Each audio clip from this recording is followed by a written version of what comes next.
നമസ്കാരം സുഹൃത്തുക്കളെ, tarot love energies എന്ന നമ്മുടെ ഈ ചാനലിന്റെ പുതിയൊരു അധ്യായത്തിലേക്ക് എല്ലാ മാന്യ പ്രേക്ഷകർക്കും എൻ്റെ വിനീതമായ നമസ്കാരം. സ്ക്രീനിൽ കാണിക്കുന്നതാണ് പേഴ്സണൽ റീഡിങ്ങിന്റെ വാട്സപ്പ് നമ്പർ.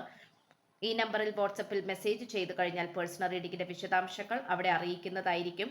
അപ്പോൾ ഇന്നത്തെ തലക്കെട്ടിലേക്ക് നമുക്ക് പോകാം. രാത്രികാലങ്ങളിൽ ഈ വ്യക്തിയുടെ മനസ്സിൽ നിങ്ങളാണ്. അതെ, രാത്രികാലങ്ങളിൽ ഈ വ്യക്തിക്ക് നിങ്ങളെക്കുറിച്ചുള്ള ചിന്തകൾ എന്തൊക്കെയാണ് എന്നാണ് ഈ വായനയിലൂടെ നമ്മൾ നോക്കാനായിട്ട് പോകുന്നത്.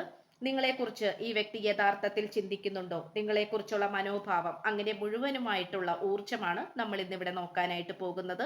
വളരെയധികം പോസിറ്റീവായി, ധൈര്യപൂർവ്വം, സന്തോഷപൂർവ്വം നിങ്ങൾ ഈ വ്യക്തിയെ മനസ്സിൽ ധ്യാനിച്ചുകൊണ്ട് ഈ വായന തുടക്കം മുതൽ അവസാനം വരെയും കാണുവാനായിട്ട് ശ്രമിക്കുക. അപ്പോൾ ഇന്നത്തെ ഊർജത്തിൽ നമുക്ക് ലഭിച്ചിട്ടുള്ളത് വളരെ വളരെ പോസിറ്റീവായിട്ടുള്ള കുറെ ഊർജമാണ് നമുക്ക് ഇന്നിവിടെ ലഭിച്ചിട്ടുള്ളത്. കാരണം സ്നേഹം കൊതിച്ചു നിൽക്കുന്ന നിങ്ങളും സ്നേഹം തരാൻ വേണ്ടി തയ്യാറായി നിൽക്കുന്ന ഈ വ്യക്തിയും ഇങ്ങനെയൊരു കണക്ഷനാണ്, അല്ലെങ്കിൽ ഇങ്ങനെ ഒരു കോമ്പിനേഷനാണ് നമുക്ക് ഇന്നത്തെ വായനയിലൂടെ ലഭിച്ചിട്ടുള്ളത്.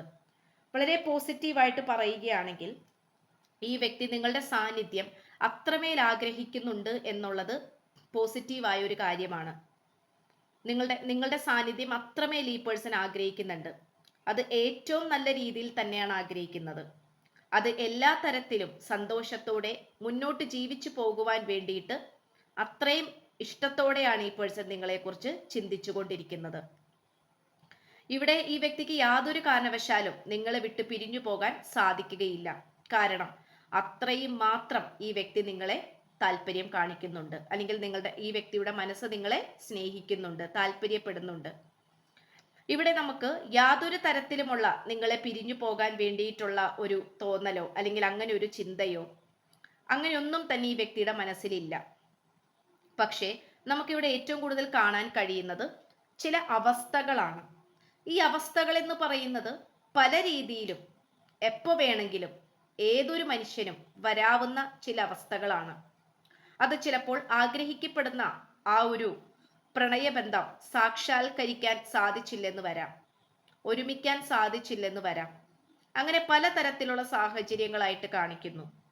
പക്ഷെ ഇവിടെ സാഹചര്യങ്ങൾ മാത്രമാണ് എതിരായി വന്നിട്ടുള്ളത്. ഒരിക്കലും ഇവർ രണ്ടുപേരും, അതായത് ഈ വ്യക്തിയും നിങ്ങളും തമ്മിലുള്ള ബന്ധത്തിന് യാതൊരു തരത്തിലുള്ള മാറ്റവും വന്നിട്ടില്ല. നിങ്ങൾ രണ്ടുപേരും തമ്മിലുള്ള ഈ ഒരു സ്നേഹത്തിന് യാതൊരു തരത്തിലുള്ള വിള്ളലുകളും സംഭവിച്ചിട്ടില്ല. അപ്പൊ സാഹചര്യങ്ങൾ പ്രതികൂലമായി പോകുമ്പോഴുണ്ടാകുന്ന ആ ഒരു ഭാവമാറ്റം, മനം മാറ്റം, അല്ലെങ്കിൽ തീരുമാനങ്ങളിൽ വരുന്ന മാറ്റം, ഇതാണ് നമുക്കിവിടെ കാണാനായിട്ട് പറ്റുന്നത്. അതുകൊണ്ട് തന്നെ ഈ പേഴ്സൺ പല വിധത്തിലും നിങ്ങളോട് പെരുമാറിയിട്ടുണ്ടാകാം. ചിലപ്പോൾ നിങ്ങളെ വേദനിപ്പിക്കുന്ന രീതിയിൽ പെരുമാറിയിട്ടുണ്ടാകാം. നിങ്ങളുടെ മനസ്സിനെ അത്രമേൽ സംഘർഷഭരിതമാക്കുന്ന രീതിയിൽ ഈ പേഴ്സൺ നിങ്ങളോട് പെരുമാറിയിട്ടുണ്ടാകാം. ചിലപ്പോൾ ഇനി എന്നെ കാണരുതെന്നും എന്നെ വെറുതെ വിട്ടേക്കെന്നും എനിക്കിത് മുന്നോട്ട് കൊണ്ടുപോകാൻ കഴിയില്ല എന്നും ഒക്കെ ഈ പേഴ്സൺ നിങ്ങളുടെ അടുത്ത് പറഞ്ഞിട്ടുണ്ടാകാം, പൊട്ടിത്തെറിച്ചിട്ടുണ്ടാകാം. പക്ഷെ അതൊക്കെയും ഈ വ്യക്തിയുടെ സാഹചര്യം കൊണ്ട് മാത്രമാണ് അങ്ങനെ ചെയ്തു പോയിട്ടുള്ളത്. അപ്പൊ നിങ്ങൾക്ക് ഒരുപക്ഷെ ഇത് കേൾക്കുമ്പോൾ ഉൾക്കൊള്ളാൻ കഴിഞ്ഞെന്ന് വരില്ല. കാരണം അത്രയും ഈ വ്യക്തിയെ ആഗ്രഹിച്ചിരിക്കുകയും സ്നേഹിക്കുകയും ഒക്കെ ചെയ്തിട്ട് പെട്ടെന്ന് ഈ വ്യക്തിയുടെ ഭാഗത്ത് നിന്ന് ഇങ്ങനെയൊക്കെ കേൾക്കുമ്പോൾ യാതൊരു കാരണവശാലും നിങ്ങൾക്കത് ഒട്ടും അംഗീകരിക്കാൻ അനുയോജ്യമായിട്ടുള്ള അല്ലെങ്കിൽ അംഗീകൃതമായിട്ടുള്ള ഒരു കാര്യമല്ല. പക്ഷെ എങ്കിൽ പോലും ഈ വ്യക്തി നിങ്ങളോട് ദേഷ്യത്തോട് അങ്ങനെയൊക്കെ പറയുകയും അതിനുശേഷം മനസ്സിൽ നല്ല രീതിയിൽ വിഷമിക്കുകയും ചെയ്യുന്നതായിട്ടാണ് കാണിക്കുന്നത്. പക്ഷെ ആ വിഷമം പോലും ഈ വ്യക്തി നിങ്ങൾക്ക് മുന്നിൽ കാണിക്കില്ല എന്നുള്ളത് മറ്റൊരു സത്യമാണ്. എല്ലാം ഉള്ളിലൊതുക്കി, സ്നേഹവും സന്തോഷവും എല്ലാം ഉള്ളിലൊതുക്കി പുറത്ത് വളരെയധികം റഫായിട്ടുള്ള, റൂഡായിട്ടുള്ള ഒരു സ്വഭാവമാണ് കാണിക്കുന്നത്.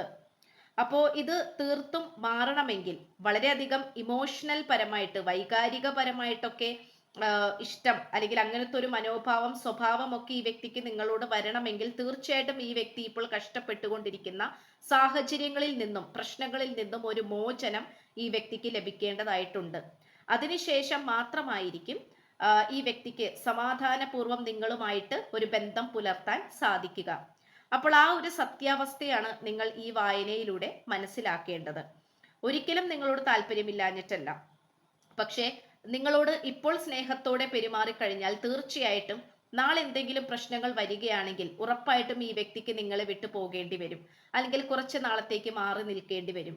നോ കോണ്ടാക്ട് അവസ്ഥകളിലേക്ക് പോകാം, മൗനവ്രതത്തിലേക്ക് പോകാം, അതായത് മിണ്ടാതിരിക്കുന്ന സാഹചര്യം, ഇതൊക്കെയും നമുക്ക് കാണാൻ കഴിയുന്നുണ്ട്. അപ്പോൾ അങ്ങനെ വളരെ പെട്ടെന്ന് വന്നു കഴിഞ്ഞാൽ നിങ്ങൾക്കതൊട്ടും അംഗീകരിക്കാൻ പറ്റുന്നതായിരിക്കില്ല. അതുകൊണ്ടാണ് ഈ വ്യക്തി വളരെയധികം മടിച്ച് നിൽക്കുന്നത്. അപ്പോൾ നിങ്ങളും ഒരുപക്ഷെ ഈ ഒരു അവസ്ഥയായിട്ട് പൊരുത്തപ്പെട്ടു പോയിട്ടുണ്ടാകാം, അല്ലെങ്കിൽ ഇപ്പോൾ ഓൾറെഡി പൊരുത്തപ്പെട്ടിട്ടുണ്ടാകാം. കാരണം ഈ പേഴ്സൺ ഇങ്ങനെ ആവശ്യത്തിന് മാത്രം സംസാരിക്കുന്നത് കൊണ്ട് തന്നെ, അധികം അടുക്കാത്ത രീതിയിൽ പെരുമാറുന്നത് കൊണ്ട് തന്നെ ഈ ഒരു സാഹചര്യമായിട്ട് നിങ്ങൾ പൊരുത്തപ്പെട്ടിട്ടുണ്ടാകാം. അപ്പൊ അതുകൊണ്ട് തന്നെ പണ്ടത്തേതുപോലെ നിങ്ങൾ അമിതമായിട്ട് ആവശ്യപ്പെടുകയോ ഈ പേഴ്സണോട് എപ്പോഴും സംസാരിക്കാൻ പറയുകയോ, അല്ലെങ്കിൽ കൊഞ്ചിക്കുക, അല്ലെങ്കിൽ കൊഞ്ചല്, അവരുടെ മുന്നിൽ കെഞ്ചുക, അങ്ങനെയുള്ള കാര്യങ്ങളിലേക്കൊന്നും നിങ്ങൾ പോകുന്നില്ല എന്നുള്ളതാണ്. എന്താണോ നിങ്ങൾക്ക് ഈ വ്യക്തിയുടെ ഭാഗത്ത് നിന്ന് കിട്ടുന്നത് അതുകൊണ്ട് തൃപ്തിപ്പെട്ട് മുന്നോട്ട് പോവുക എന്നുള്ള മനോഭാവം, അല്ലെങ്കിൽ അങ്ങനെ ഒരു തീരുമാനത്തിലേക്ക് മാത്രമാണ് നിങ്ങളിപ്പോൾ എത്തി നിൽക്കുന്നത്. അപ്പൊ തീർച്ചയായിട്ടും നിങ്ങൾ ഇപ്പോൾ സറണ്ടർ ചെയ്തിരിക്കുകയാണ്. എല്ലാം പ്രപഞ്ച ശക്തിയിൽ സമർപ്പിച്ചുകൊണ്ട് വളരെയധികം തീക്ഷണതയോടുകൂടി, വളരെയധികം ലക്ഷ്യത്തോടു കൂടി മുന്നോട്ട് പോയിക്കൊണ്ടിരിക്കുകയാണ്. അപ്പോൾ നിങ്ങൾക്ക് തീർച്ചയായിട്ടും ആത്മീയപരമായിട്ടുള്ള ഉയർച്ച സംഭവിച്ചത് കൊണ്ട് മാത്രമാണ് നിങ്ങൾക്ക് ഇങ്ങനെ പെരുമാറാനായിട്ട് സാധിക്കുന്നത്. അല്ലാത്ത പക്ഷം സാധാരണ രീതിയിൽ ജീവിച്ചു പോകുന്ന ഒരു വ്യക്തിയാണ് നിങ്ങളെങ്കിൽ ഒരിക്കലും ഈ ഒരു അവഗണനയും, അല്ലെങ്കിൽ ഈ വ്യക്തിയുടെ സാന്നിധ്യമില്ലായ്മയും സ്നേഹം ലഭിക്കാത്തതും ഒക്കെ നിങ്ങളെ വളരെയധികം നെഗറ്റീവായിട്ട് ബാധിക്കും.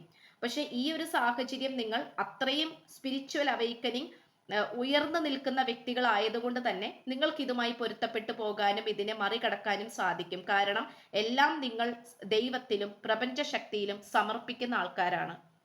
അപ്പോൾ ഇന്നല്ലെങ്കിൽ നാളെ അത് പ്രപഞ്ചം ഒരു വഴി തെളിയിക്കുമായിരിക്കും, അല്ലെങ്കിൽ ഇതിനൊരു കൃത്യമായിട്ടുള്ള ഒരു നിലപാട്, തീരുമാനം ഉണ്ടാക്കി എടുക്കും എന്നുള്ളത് മറ്റൊരു സത്യമാണ്. അപ്പൊ തീർത്തും നിങ്ങളുടെ ഈ ഒരു മനോഭാവം, മനഃശക്തി, നിങ്ങളുടെ കോൺഫിഡൻസ്, ഇതെല്ലാം തന്നെ പ്രപഞ്ചശക്തി നോക്കി വെക്കുന്നുണ്ട്. അപ്പൊ അത് വളരെ സന്തോഷത്തോടെ തന്നെയാണ് അത് നോക്കി വെക്കുന്നത്. കാരണം നിങ്ങൾക്ക് പ്രപഞ്ചശക്തിയോടും ദൈവത്തിനോടുമുള്ള അത്രയും വിശ്വാസം. അപ്പൊ അതൊരു നിസ്സാരമായ കാര്യമല്ല. അപ്പോൾ ഇതാണ് നമുക്ക് ഇന്നിവിടെ ലഭിച്ചിട്ടുള്ളത്. രാത്രി കാലങ്ങളിൽ തീർച്ചയായിട്ടും ഈ വ്യക്തി നിങ്ങളെക്കുറിച്ച് ഓർക്കുന്നുണ്ട്. പക്ഷെ അവിടെ വളരെയധികം വികാരങ്ങൾ വരുന്നു, വിഷമം വരുന്നു, കരച്ചിൽ വരുന്നു. പക്ഷെ എന്തൊക്കെയാണെങ്കിൽ പോലും അതിനെല്ലാം മറികടന്നുകൊണ്ട് ഈ വ്യക്തി ഒരുപക്ഷെ നിങ്ങളുടെ അടുത്തേക്ക് വരണമെന്നില്ല, മെസ്സേജ് ചെയ്യണമെന്നില്ല. കാരണം ഒരു വികാരത്തിന്റെ പുറത്ത് വന്ന് സംസാരിച്ചത് കൊണ്ടോ, അല്ലെങ്കിൽ സ്നേഹത്തോടെ പെരുമാറിയത് കൊണ്ടോ കാര്യമായില്ല. നിത്യമായിട്ടുള്ള, എന്നേക്കുമായിട്ടുള്ള ഒരു സമാധാനമാണ് ഈ വ്യക്തി സമാധാനം കൊണ്ടുവരാനാണ് ഈ വ്യക്തി ശ്രമിച്ചുകൊണ്ടിരിക്കുന്നത്. അപ്പോൾ ആയിരിക്കും യഥാർത്ഥ ഉദ്ദേശം ഈ വ്യക്തിക്ക് വെളിപ്പെടുന്നതും ഈ വ്യക്തിക്ക് നിത്യമായ ഒരു സമാധാനം അപ്പോൾ മാത്രമായിരിക്കും ഈ വ്യക്തിയായിട്ട് റിയൽ ആയിട്ട് ഈ പേഴ്സണ്, അതായത് യഥാർത്ഥമായിട്ട് ഈ പേഴ്സണ് നിങ്ങളുടെ അടുത്ത് പെരുമാറാൻ സാധിക്കുകയുള്ളൂ. അല്ലെങ്കിൽ ഇടയ്ക്കിടെ ഇങ്ങനെയുള്ള ബ്രേക്ക് ഔട്ട്സ് വന്നുകൊണ്ടേയിരിക്കും. അപ്പോൾ ഇതാണ് നമുക്ക് ഇന്ന് ലഭിച്ചുകൊണ്ടിരിക്കുന്നത്. ഇപ്പൊ രാത്രികാലങ്ങളിലല്ല, അല്ലാത്ത സമയങ്ങളിലൊക്കെയും ഈ വ്യക്തിയുടെ മനസ്സിൽ നിങ്ങൾ തന്നെയാണ്. അപ്പോൾ അതിന് യാതൊരു മാറ്റവുമില്ല.